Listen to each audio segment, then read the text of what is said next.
All right. Hi, everyone. I think that we have a good amount of people who are joining us today. I know that it is just noon now, but Ellen and I want to make sure that we're being respectful of your time. So we're going to get started. Just to introduce myself, and for some might be putting a face to a name. My name is Lauren Grunice. I'm the one who emails you all the time from LionLink or just from my regular email. I help coordinate the Alumni Mentor Program for the College of the Liberal Arts with my colleague Ellen Konkel, who I will allow to introduce herself now. Thanks, Lauren. Hi, everyone. I am Ellen Konkel. As Lauren said, I am probably the other person that you hear from time to time or see notes from in the mentor memo or in LionLink under those discussions areas. I'm the Associate Director for Alumni Relations here in the college, and we're really happy to have you today to talk about the state of the mentor program. I'll also just share if at the end of the conversation or if at any point during the year you have questions about other ways to engage as an alum, I'm your person for that. So always feel free to email or call if I can be helpful to you if you're going to be on campus or visiting and are looking for some things to do. So welcome back for this program, and I'm glad you're all here. Awesome. Thank you so much, Ellen. Yeah, so what we're going to talk about today and what we're going to go over is a couple of the survey results that we've gotten from fall, including just satisfaction with the program as well as event surveys, and how that is going to inform different changes that Ellen and I will be making moving forward with the program. I will say that we want this to be open discussion. So you'll see that we converted the original webinar to more of a meeting format because especially during when Ellen speaks about some of these upcoming changes and ideas and feedback, we really want to hear from all of you. So feel free to jump in or unmute or message in the chat if you have any questions, comments, and we'll also openly invite discussion throughout this time with you today. Okay, so just to begin, we in the fall, as with every semester, so you'll actually be getting one from me in about probably a week or two, because graduation for our seniors is next weekend. Every semester we send out our satisfaction survey to all mentors and mentees who are participating in the program. So this year we combined the survey just to make it a little bit more streamlined, and we had 135 responses. I will say that there were more alumni than students that responded, but I feel like that's pretty normal. And we're sitting at about an 8.43 average rating with satisfaction with the program, which is awesome. It's a little bit higher actually than last year. So we always like to see that, but obviously Ellen and I want to do our best to close the gap moving forward, which is what we'll talk about in a second. But so like I said, we had 130 people who responded. 26% were students, 43% were mentors, and this 31% were involved but hadn't currently been matched in the program. When it comes to how often students and alumni mentors were speaking with their match, a majority of people were speaking once per month, which is what we like to see, just because that is what is expected, especially on the student end, and that is what they are expected to do, and what you all are expected to do with as a match within the program is at least touch base once per month. We have a couple people who are meeting more than that, which is awesome, but we really like to see that once per month, just so we know that you all are touching base and kind of getting to know each other and build that relationship.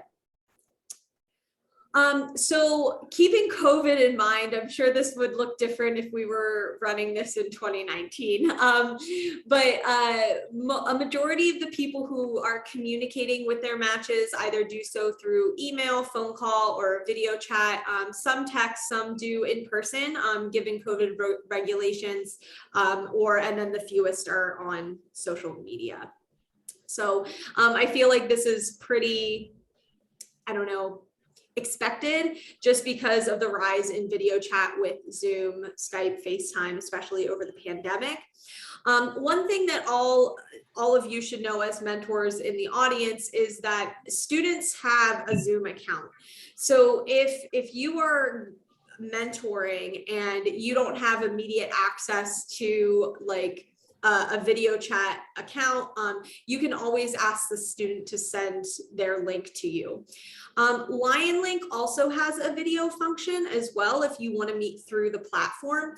I know it's kind of grainy and it doesn't, it's not, I would say, like as streamlined as I would say something like Zoom and what we're on now.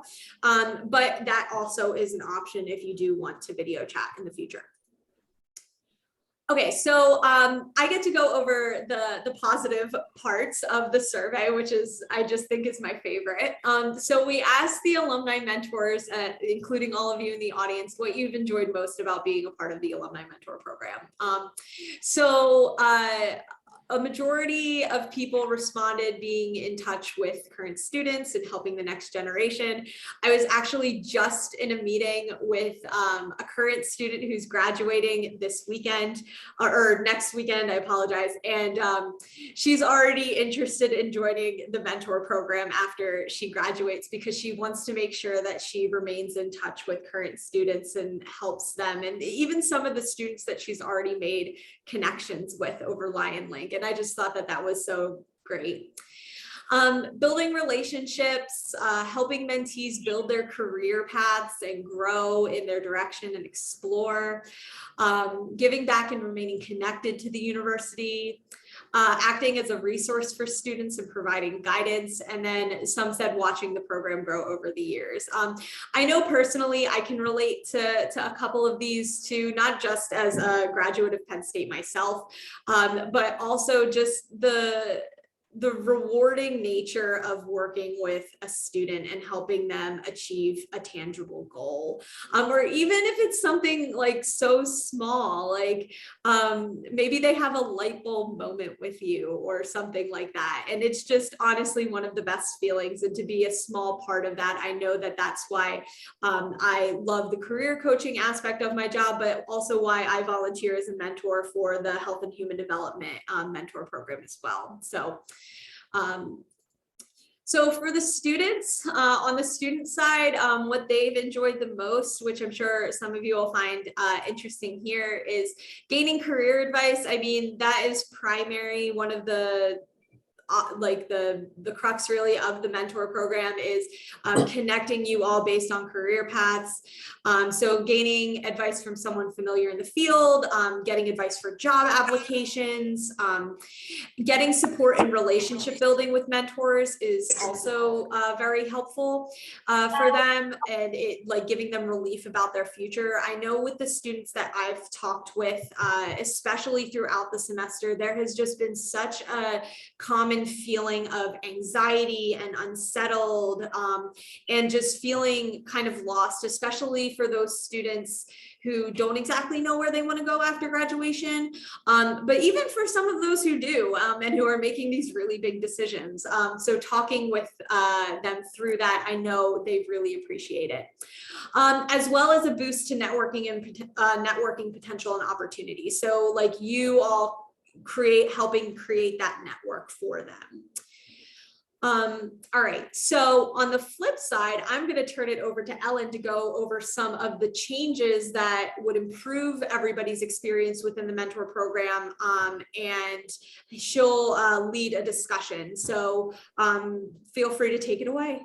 Thanks, Lauren. And I think I like changes better than challenges. As Lauren said, we are always looking for ways to improve, things we can do better, things we can do differently that make the experience more meaningful for both our mentors and our mentees. And we recognize that in some places there's different sets of expectations or different, if you came through the program as a mentee, maybe you had one experience and your mentee isn't doing it the same way. And so that might lead to some different expectations. So we just want to talk through what we heard and get some feedback from you guys.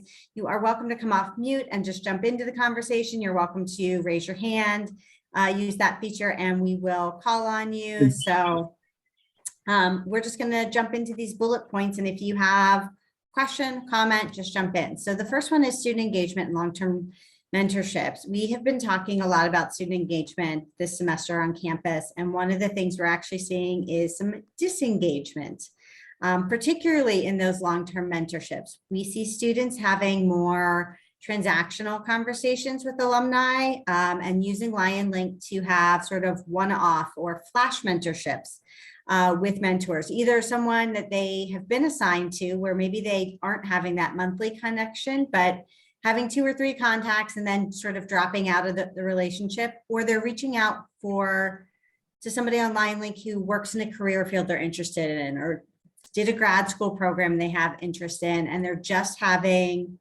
these 1-time or 2 conversation flash mentorships. And one of the things we wanted to share today is that we see that as pretty indicative of what we're seeing across student organizations and student groups right now. We're also hearing that from our colleagues across other mentoring programs at the university.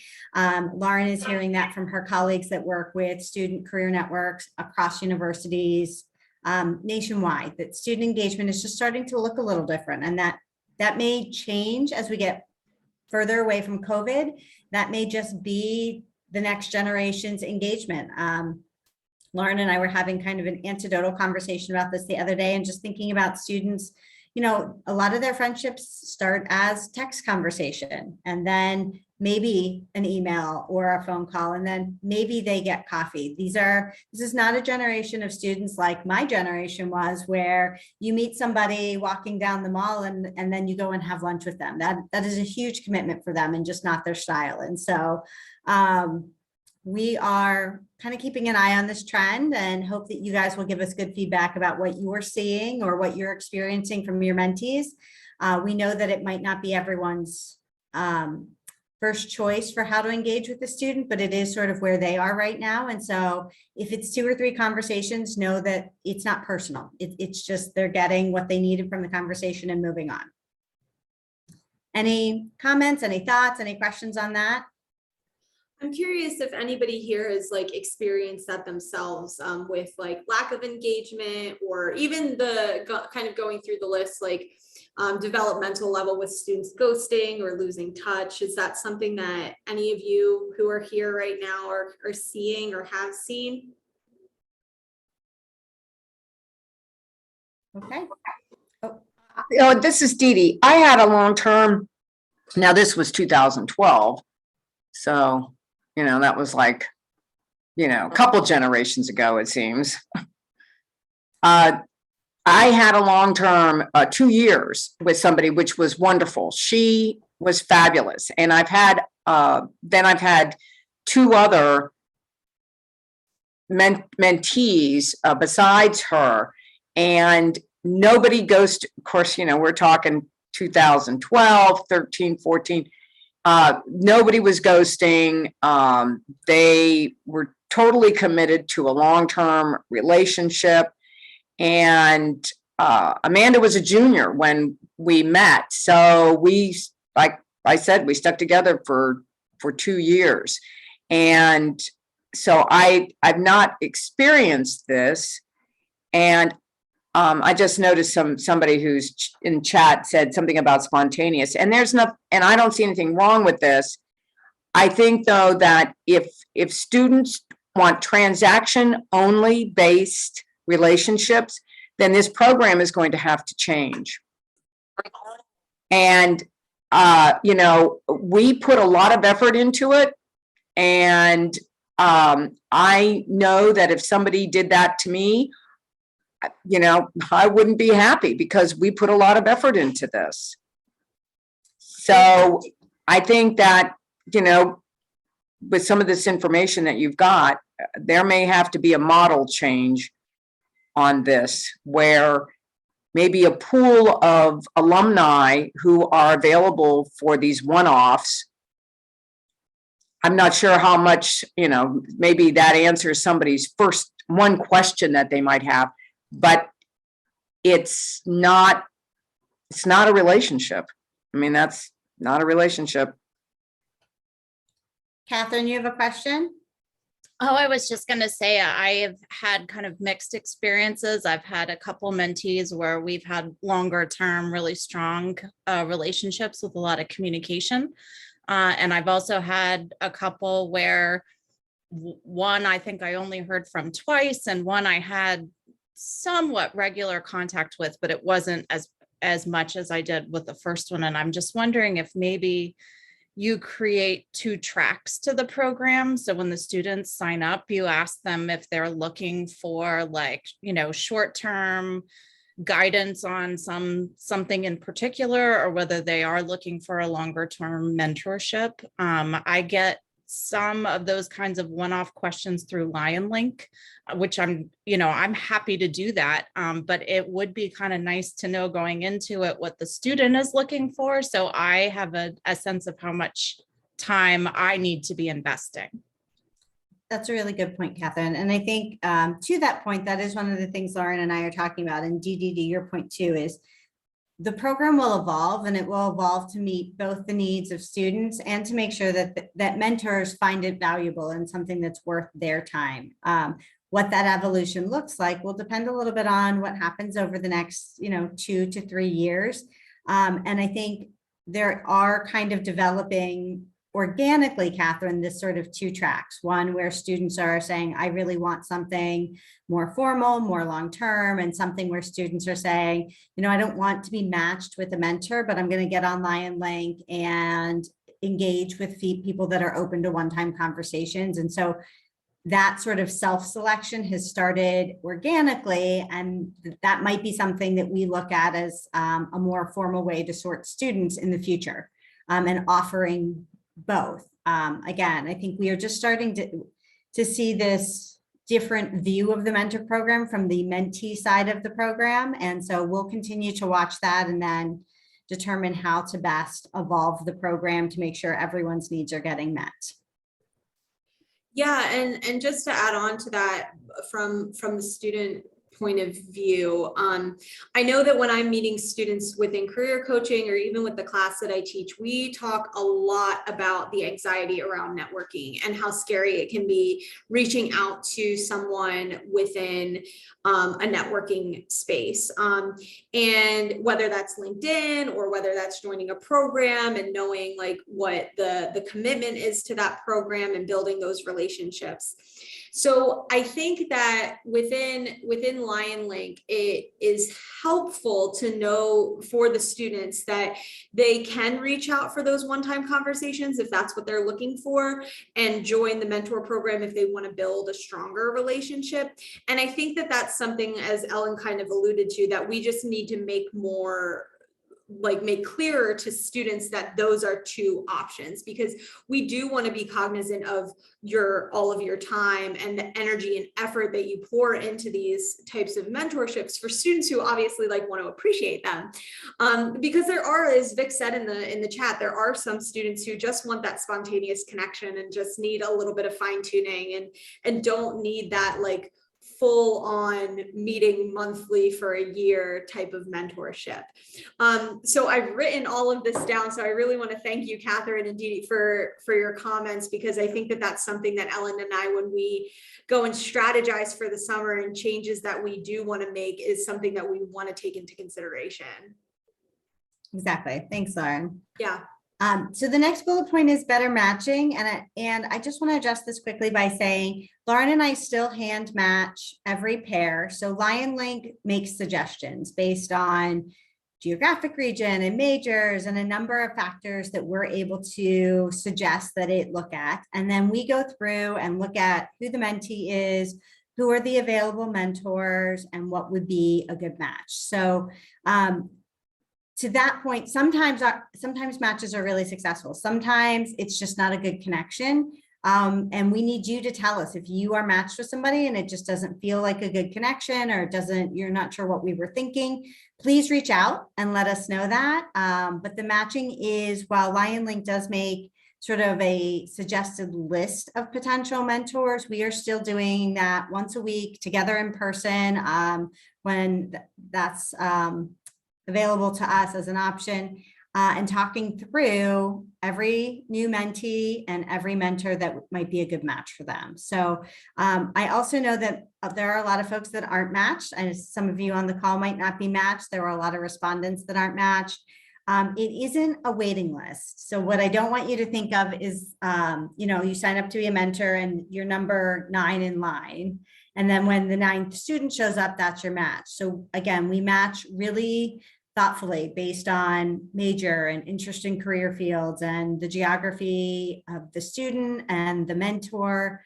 So you might be matched frequently because you work in a field that a lot of students are currently interested in. You might not get matched very frequently because you might have a really niche position that we just don't have somebody who is a good match for you yet. So if you are waiting to be matched, we ask that you hang in there. When we find the right student for you, we will absolutely reach out. And if you've been matched frequently, you work in a popular field and you've been a good mentor for us, and thank you for your service. Okay, we talked a little bit about the student developmental level, that ghosting, that disengagement, that continues sort of to be something that we're addressing, making sure we talk to students about just being communicative. Lauren talked a little bit about that anxiety of reaching out the first time. I think there's also some anxiety around, I don't know how to get out of this relationship now. I've gotten either what I need from it, or it's not doing what I wanted it to do or what I anticipated it was going to do, or I've changed my career path or my interests. And there's our students are not always mature enough to say, hey, thanks, but I'm ready to move in a different direction. And so sometimes they just disappear. We know that's not ideal. We do have some conversations with them about that when we're aware of it. But if you get ghosted or your mentee just disappears, also for you to reach out to Lauren and I and let us know. We can reach out to them and just check in, make sure that was intentional, encourage them to think about better ways to have that conversation, or a way to have that conversation if they just disappeared. I also, and I know that a majority of you are probably doing this, but if you haven't heard from your student, obviously like reaching out to them, making that first move can be really helpful and kind of create an environment of approachability. That said, if you reach out and you don't hear back from them, that's something to email me directly about, and I can get in touch with the student right away. So Janet, I think you have your hand up. I think sometimes, and this happened to me, students sign up in the beginning of the year, especially if they're freshmen, and they really don't have the intent. Like, even if you reach out to them, and I've reached out a couple of times, they don't respond. I even know my daughter did that as a freshman, because I asked her, I said, did you ever join? And she said, yeah, I think I did as a freshman. And then I never followed through, probably because she had me. And I guess I was good enough because now she's a lawyer. But I think, so I've had people that definitely sign up, but they're freshmen and they think about it, actually, and never follow through. But I've had really good experience for people that I now have a freshman, and she's saying, you could be with me for the 4 years, right? So that I was very encouraged, as well as somebody who for over 2 years was with me. So there is the opposite side, like you said before this slide. That's awesome. Yeah. There's definitely some exceptional relationships out there, and there are definitely some that need improvement. I think, like all things, sometimes it works really well. Sometimes we're just looking to make some adjustments. And so the only one thing I would say is we get these emails, and it's clear that the students are not working with us, and we keep getting these emails, what I think are generated automatically, to say, well, how's it going? Well, it's not going. Yeah. So if you can stop that through the system, I think that would be great. Yeah, so that's actually a good segue into the next point in the goals that are set for the program. So the way that we currently have it set up right now is that I think I have it set where every month or so, a little bit more frequently in the beginning, the mentor and the mentee get a generated email just saying like, hey, if you haven't done this already, this is a good idea. So this is one of the things that when I send out the survey for this spring that I want to really focus on, because we've got mixed reviews about the goals and the automated messaging. Some mentors who are newer and not as seasoned find them helpful, just with like generating ideas of like what they can do with their mentee, and how to keep the conversation going, where others, like you said, Janet, I've gotten a couple of messages being like, can you please stop these automated emails? They're like clogging up my inbox or whatever. So Well, it's I just with understand. students. Yeah. Yeah. Sorry, I just interrupted. Students No. that are not engaged at all Yeah. are the ones that.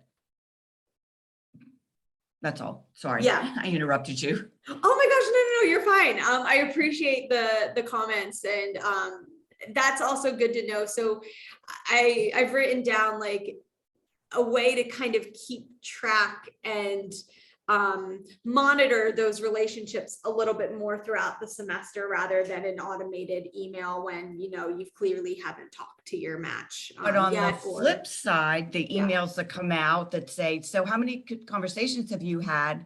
And I thought, oh my goodness, I meet with my student every other week and I completely forgot to log them in. I mean, we religiously meet, and I did the same thing before, and we met even almost every week. So That's that's awesome. on me. We're just glad you're connecting, and sharing that data with us is nice, but not, it's more important that you have the connection with the student. So we're glad you're doing that, Janet. So that, thinking about Lion Link and the goals, we just touched on that a little bit, but please note if there are other things that you think would be helpful, if there are other suggestions or things you do with your mentees that you find really meaningful, especially student to student, and you've done it for a long time, please let us know. We have some long-term mentors that have shared some resume resources with us and a number of other great ideas.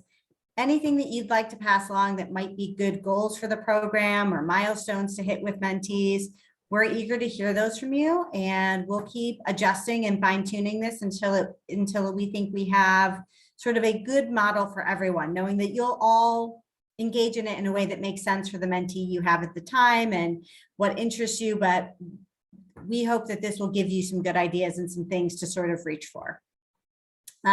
Thinking about mental health resources for students, there is in Lion Link and on the Mentor website information about where you can direct students if you have a concern about them, if they're needing to see a counselor. If it's an emergency, don't call us, right? So start with call to CAPS. Do reach out to Lauren and let her know. Lauren, I might let you speak a little bit more about this, but if you really have worry for a student, you should also call 911. Sorry, I just need to unmute myself. Yeah. So one of the wonderful resources that we have at the university, and it's linked within the website, which I just popped in the chat, is the Red folder at Penn State. So here is where you can make a report if you're concerned about a student. It also goes through steps that you can take. But honestly, like if you have any questions or concerns about your mentee, like please feel free to refer to those resources or put them in contact with me, and I'm happy to meet with them. If they need to see a mental health counselor, I can help get them over to crisis services and CAPS and refer them out to counseling in the community. So I do that with students in the day-to-day when I'm career coaching. So if you please do not hesitate to reach out directly to me if you have any questions or concerns about that, and I'm happy to get you to where you need to go. But in the meantime, I know obviously like you might just be concerned for a student, but not to the point where you think that they're in like a crisis or something like that. You just think that they might need extra help. That's where the resource page on the Mentor program website that we just that I just put in the chat can be really, really helpful. So great.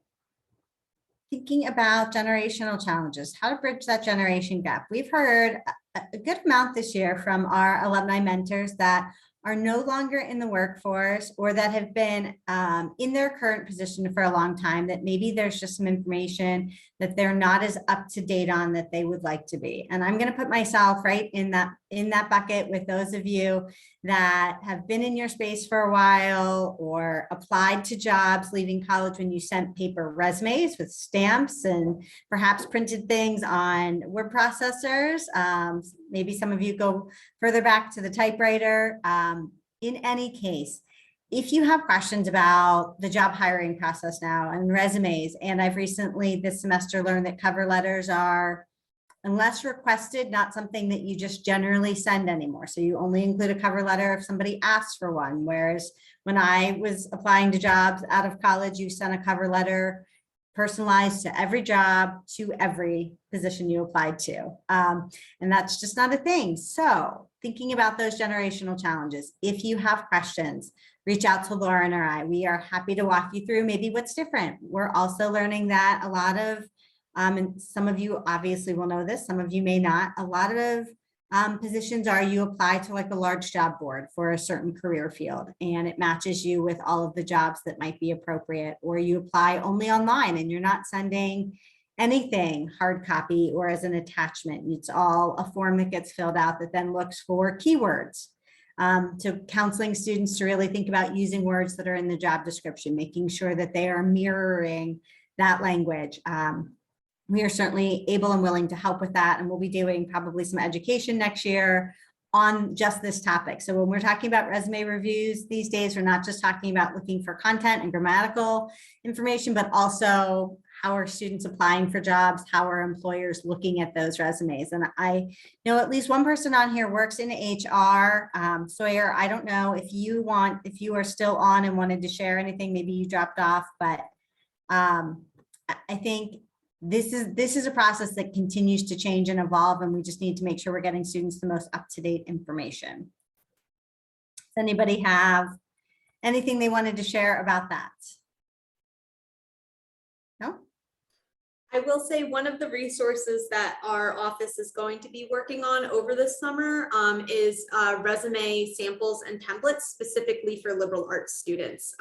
So because we're seeing more and more of those different types of resources for our for students in other colleges at the university and like at other universities as well.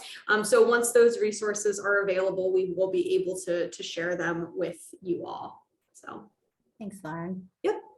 So additional mentor program options at the university. There are, oh, and Vic is saying he reviews hundreds of resumes.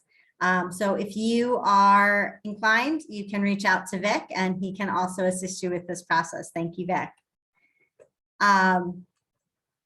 There are lots of mentor programs at the university. There are mentor programs in many of the colleges. There are mentor programs for specific interest groups, for sometimes specific majors, for particular cohorts of students. Lauren and I meet regularly with a group of other mentor managers and get insight from them and collaborate with them on ideas and what's working and what's not working. So if your student is looking for something really specific and you're not sure if there's a mentor program for it at the university, you can certainly reach out and ask us. You can also look in Lion Link where you find our liberal arts program. You can see all of the other programs that are housed in Lion Link. That is not a comprehensive list of every mentor program available to students, just those that are housed within this platform. So there are a lot of opportunities for students to engage. There's a lot of different models, and we think ours is pretty great, but we certainly do take advice and tips from some other programs that are also doing really great work. Lauren, I don't know if you want to share anything else about that. Yeah, so we just have some of the other mentor programs that are at the university are listed on the website as well. But Ellen, you pretty much covered it. Great. So some of the feedback is more engagement with program coordinators and programming. So that's Lauren and I, and we are happy to be as engaged or disengaged as people are interested in. We know some of our mentors have a good mentee. They've been in that relationship with them for a while. They're really comfortable in that role. They don't really need or want to hear from us regularly, whereas others are looking for more guidance and more hands-on work. Lauren does a monthly webinar, and we're actually evaluating those because they have not usually more than a dozen or so participants with more than 300 or 400 mentors actively in the program right now. So thinking about ways to make those more engaging or what topics might be more interesting or useful. We certainly want to be engaged, but we want to be engaged in a way that's meaningful to our mentors. And this is a spot where I hope a couple of you will come off mute and share ideas of what might be more meaningful or more interesting to you for programming what kind of engagement you might be looking for, or maybe you aren't the mentors who shared this comment. But if you have ideas, we're really open to hearing them.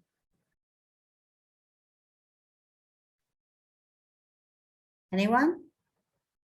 Or even if there have been some in the past that you've enjoyed that you feel like would be worth repeating. I first, this is Dee Dee. I first have a question, and maybe this has been covered in the past, but for the liberal arts college, what is the kids that sign up for this program? Are they signing up because this is their idea, or they heard about it and they thought that this was a good idea? I'm not sure how the kids are signed up and how they find out about it, even though I've been in the program for a while. Yeah, so I can talk about that a little bit. And then Ellen, if you have anything to add, please feel free. So we promote the mentor program out to students in a variety of ways. The first way is through easily just word of mouth. We have a good reputation at the university, and a lot of the times when I'm meeting with students in career coaching and I recommend the mentor program to them, they'll say, oh yeah, I heard about that from my roommate or my friend or something like that, and then they'll want to join. All of the career coaches in our office who talk with students daily, we are constantly recommending the mentor program if we feel like it would be a good fit for them. We're often collaborating with other units across the university as well. Ellen alluded to, we have a regular mentor manager meeting where all of the managers of the different mentor programs across the university get together to see how we can cross promote different programs. I think that being in Lion Link has definitely helped us as well when it comes to our numbers, which we'll get to in just a couple slides. And because as students are searching, if they're in Lion Link and they go under the programs tab, they're able to see our program and they can join. But otherwise, I mean, we have a pretty robust digital marketing and email marketing strategy and communications plan that we use, that is supported by our communications coordinator in our office, that can really help. So there's definitely a variety of social media. We do spotlights, different things like that. But I would say that the majority of the students who wind up joining the program either happen upon it or are referred directly to it by a career coach or even by a professor or their academic advisor. Yeah, Dee Dee, I was just going to jump in and say, I think like in many programs, you see students that are referred because they really could use the assistance and somebody thinks this will be impactful. And then you see the really driven, motivated type A students who are looking to take advantage of every opportunity the university offers them. And probably the middle 80% are kind of content to just do it their own way, right? So that 10% that really needs help, the 10% that's highly motivated, and the middle group is the group we'd love to reach, and that is probably the hardest to find a way to engage. Great information. Thanks so much for that. Getting into program, there were some webinars you had last year that I thought were excellent. One was on diversity. I'm trying to remember the other one. There was one that was scheduled November and it had to be postponed. And I remember the topic being fascinating. Yeah. And he was supposed to be rescheduled like in February, and nothing, I never saw anything again about it. Do you know what I'm talking about? Yeah, that was the second follow-up to our DEI program. We wound up not going forward with that just because of lack of interest within the program when we started to promote it. So that's why I think moving forward, Ellen and I are going to be offering programs like quarterly versus every month to try to draw a bigger audience. So when we do have a program like that it's really interesting, we're hoping to draw more people to it. That's a good idea. And I don't know how anybody else feels, but the ones that I attended last year where you had like this kind of information in the beginning, and then you had somebody present after that, I thought was a good format. Just personally, I thought it was a good format, and that the topics were very timely, had very good topics. And so, and just from what would you improve your experience, this list right here in front of us, some of the topics could come from that, where we just explore a little bit more. I really like that idea. Thank you, Dee Dee. It's a great idea. Kevin? Yes, I was going to say that something you may look at is having, I've participated in the Washington trip that's been hosted for students that are interested primarily in government service, and that's the focus. But now getting back to my, and what's great about it is they I participated in person, but now they've had it virtual, and I think maybe even continuing to move that program in a hybrid manner, even if you start in person, but maybe have, a call for people, it allows a larger number of alumni, because I've actually made some good contacts through Lion Link from students that were on that program. But I was thinking, now that I'm back in the Newark area with the FBI and having previously worked at Accenture, that something like that focused in New York may be worthwhile too, since there's probably a lot of alumni that work in the New York area, but that there's also, focus on maybe like 3 areas, like consulting, communications, and government, if people are looking at state and local government, something like that. And then have either if it's a physical trip and people are online, or even if it's just hybrid, careers in the New York City area may be something worthwhile. It's great. Yeah, thank you so much, Kevin. I love the Washington program that Katie puts together every year. It's really wonderful. So we're definitely looking at a format like that moving forward, because we do want to make sure we're addressing networking and networking opportunities for students and alumni in the mentor program. So thank you. The last one on here, I think we can kind of just skim by, Ellen, just because adjusting the program structure, just because we're in the middle of evaluating that with Lion Link and the That's change. what I was going to say. I think we are constantly doing that. So, so these are the results from our students. And we just thought it would be interesting for you guys to see them and have a chance to hear what they're saying. They obviously know that sometimes they're not holding up their end of the bargain and that they need to meet with you more often. They acknowledge that. That doesn't mean they do a better job of it necessarily, but they're aware. And then Lion Link, I think for some people was a really easy adjustment, and for others it was less of an easy adjustment. And so we will continue to work with students and mentors on making that adjustment easier for everyone. And I think some of that's just time in the system. And when you have questions, reach out and let us know. More guidance for how mentors can benefit you.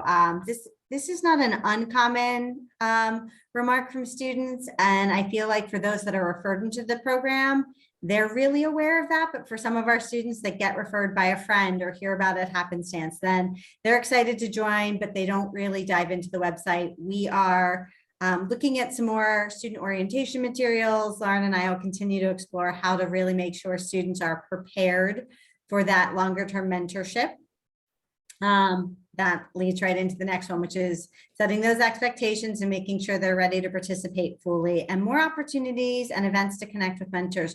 We are hoping that as things return to more typical days, there'll be more opportunities to have some live events, some events on campus, more opportunities to maybe bring students to some of the quarterly things, or to do a quarterly mentor student program and a quarterly mentor program.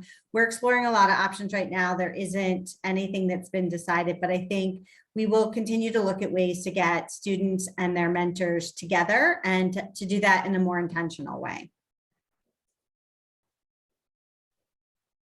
Okay, so we also sent out a mentor events survey that was very short in one of the mentor memos this year. And these are the results of it.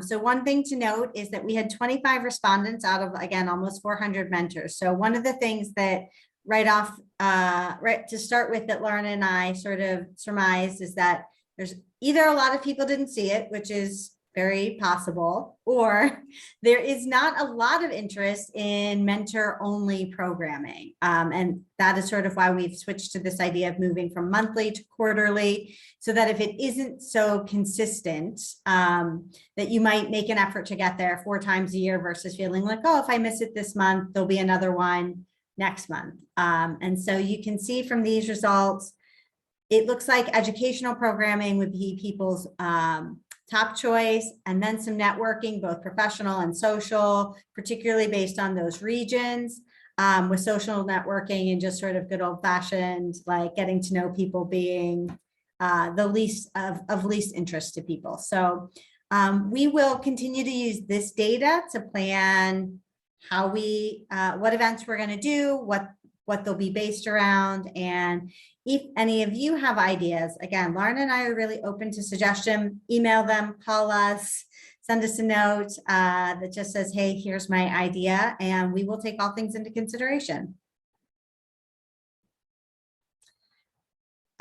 This information really helped inform, obviously, what we're doing. Again, we didn't have a huge cohort of responders, but that quarterly was sort of the direction Lauren and I were leaning towards mentor and program events, given the attendance at our monthly webinars. And so I think that is the direction we're headed.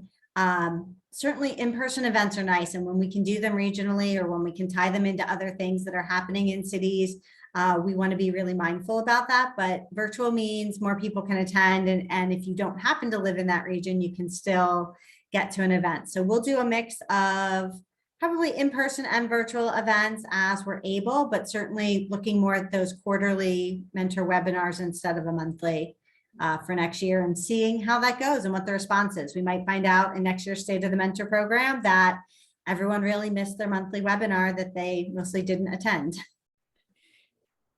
Sounds good. Thank you, Ellen. Yeah, and I just want to point out that this is a conversation that everyone who works within higher education, I'm sure a lot of you all are having these conversations in your workplaces too, of do we go in person? Do we do a hybrid? Like, especially for outside programs that might fall outside of like your day-to-day responsibilities. So it's definitely evolving, especially as the pandemic continues to evolve. So we're definitely dynamic in that way. And as Ellen said, please, any types of suggestions that you have, or if you have an idea of a topic, like send them our way, because we definitely want to incorporate that. So, okay, so I'm going to pick it back up here and just talk a little bit about the move to LionLink. So as you all know, we moved over to LionLink from our homegrown database this past year. Overall, I feel like it's been pretty successful, and that is based on our numbers.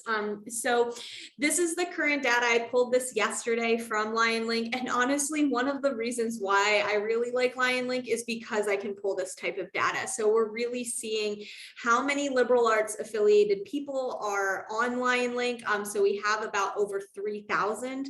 I believe that there is over 11,000 total. So liberal arts is definitely well represented. For mentorships at this point in the semester, we have 185 matches that are made. And I believe that that's a 13% decrease from last year. We were at about 200 or so. Last year at the end of June, because we do our reporting every fiscal year. So we have 185 matches made so far. We'll probably get a few here and there trickle in, but given that it's the end of the semester, it'll slow down for us. But the one thing that I want to really point out is the one-on-one connections that we've been having, or those flash mentorships that Ellen has talked about. So students have connected with individuals on LionLink, whether that's through a long-term mentorship or through these kind of flash mentorships. 247 have been able to engage in those ways on LionLink this year, since July 1. And alumni have been able to engage 441 alumni, liberal arts alumni have been able to engage. So these are for unique individuals. Many of those individuals have had more than just one conversation over Lion Link. I know, oh my gosh, I can't remember the mentor's name, but I think that she's had like 44 conversations over Lion Link so far this year, but she's only represented once in that 441. So we have a lot of really good things going on, and as Dee Dee had mentioned, as Janet was attesting to, and as Ellen was attesting to, it just kind of shows like the shift of how students are interacting and how they want to engage with mentors, or how they want to engage within networking spaces. So it's definitely something, as Ellen had mentioned before, that we're going to continue to monitor, especially over the last year. Given that this was our first year in Lion Link, I feel like there were a bunch of learning curves. So we'll keep you all updated at next year's State of the Mentor program with how that has changed. Lauren, can I just jump in quickly Yeah. and mention, I think one of the things to keep in mind with Lion Link is you might get connected to a liberal arts student who seeks you out because you have a shared major or geographic region.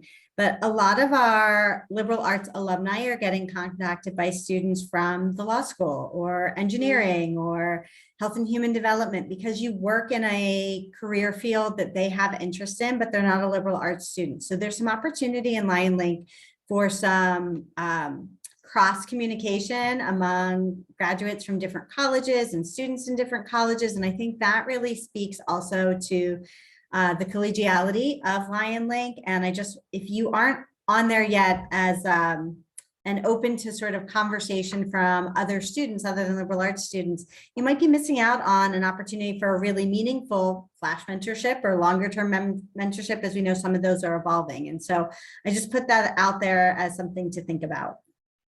Absolutely. And you all can go in and set your preferences as well. Like if you go into Lion Link and then click your picture on the top right-hand corner, and then go into your profile and then click on preferences, you can list how many mentees you're willing to take on. You can also list how many of those connections, like just through like those flash mentorships that Ellen was talking about, how many connections you're willing to do for that. Some people put unlimited, others are saying, oh, nope, I only have time for one, and that's it, and that's okay. So just know that that's available to you.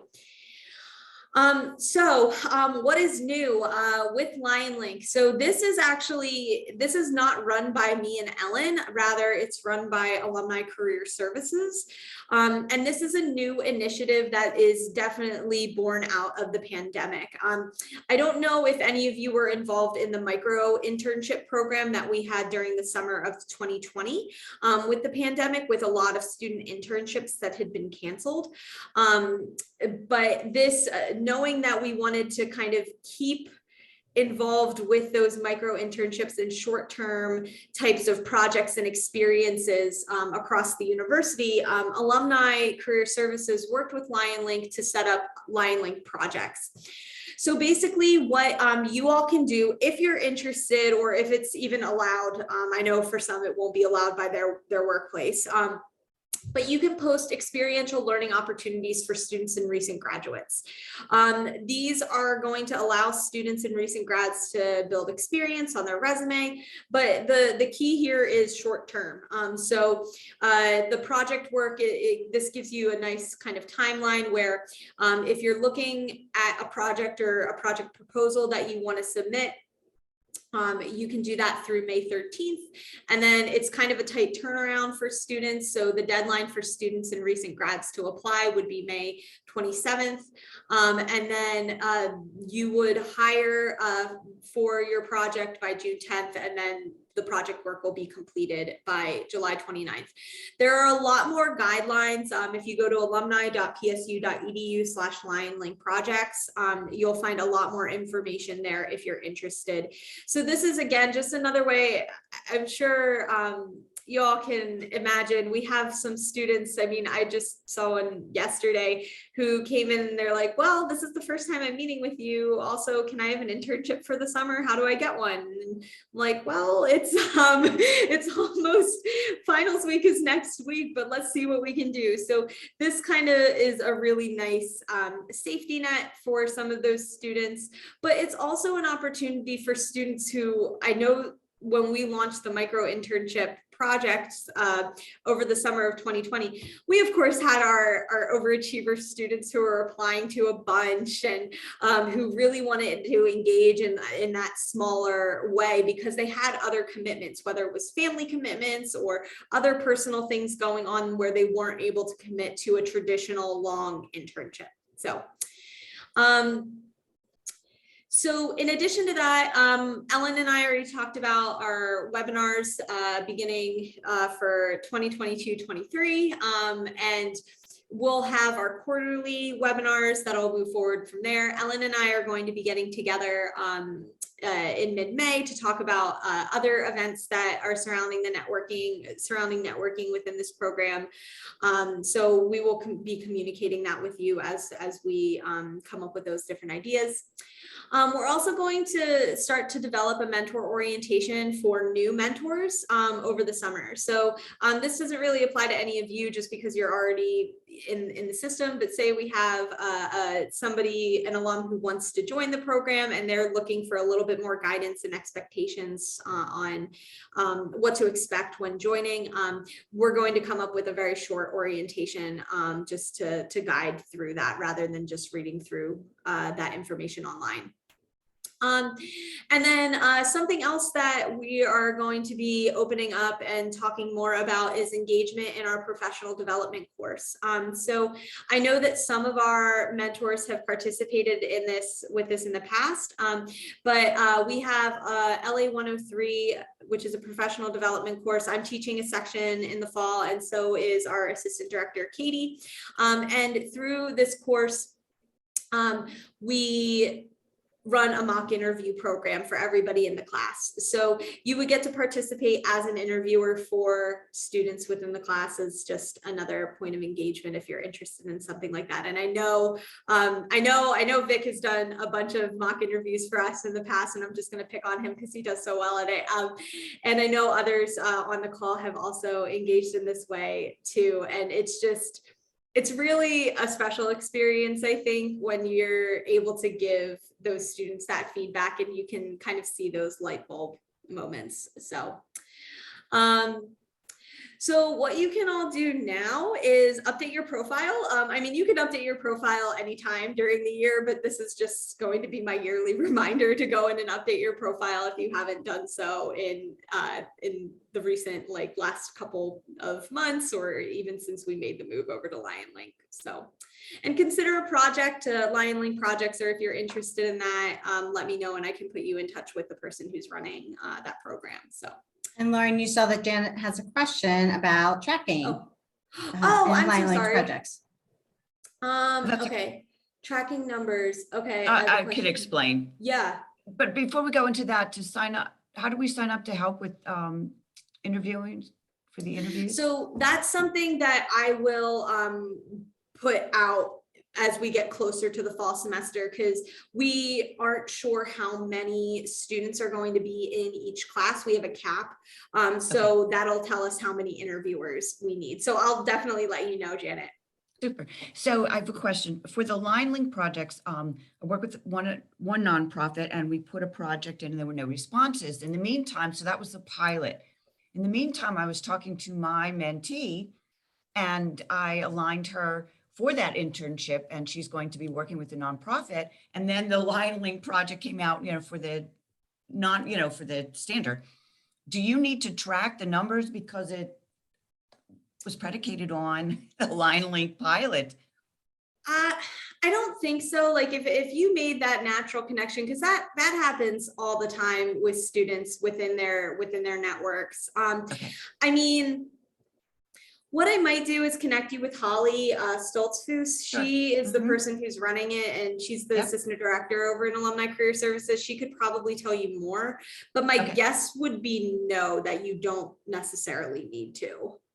Okay, I just didn't know if it helps because that was Yeah. the start of it. It's like, oh, this is wonderful for internships. Yeah. But I will, I'll introduce you both over email, and then you She and I can. have talked through email. Oh, before. good. Yeah. Perfect. Okay, great. So I know who Ali is. Thank you so much. Yeah, no problem. You're one step ahead of me. Great. Are there any other questions today or anything else that we didn't touch on that you guys are hoping to hear about?